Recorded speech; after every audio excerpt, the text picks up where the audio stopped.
Mambo vipi? Leo nimekuja na jengo hili hapa. Jengo hili hapa ni kama unavyoliona. Ni jengo ambalo ni simple, linajieleza, na pia kumbuka idadi ya tofali tunazotoa sio pamoja na tofali za msingi, ni tofali za boma peke yake. Tumia tofali za block, tofali 1900 kwa mbao za kenchi ni mbao 120, bati za futi 10 ni bati 70. Kwa tofali za kuchoma tumia tofali 5900. Jengo hili hapa ni jengo ambalo ni simple, linajieleza, na ni jengo ambalo ni hidden roof. Kwa wale ambao mnahitaji ramani za hidden roof, nimekuja na jengo hili hapa. Jengo hili hapa ina chumba self, ina single, ina sebule, ina jiko na ina choo cha public.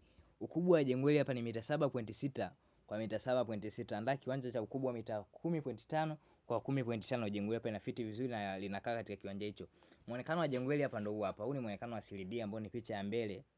Kwa wale ambao mnahitaji muonekano ambao ni wa kisasa zaidi, leo na jengo hili hapa. Ni jengo ambalo linajieleza na linajitosheza katika kiwanja kidogo.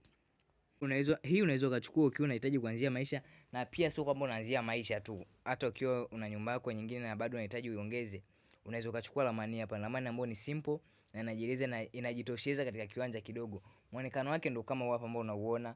Ni muonekano ambao ni mzuri na ni wa kisasa pia. Usisahau kucomment, kushare na kulike. Na pia tunaandaa ramani kutokana na maelekezo yenu nyinyi wateja.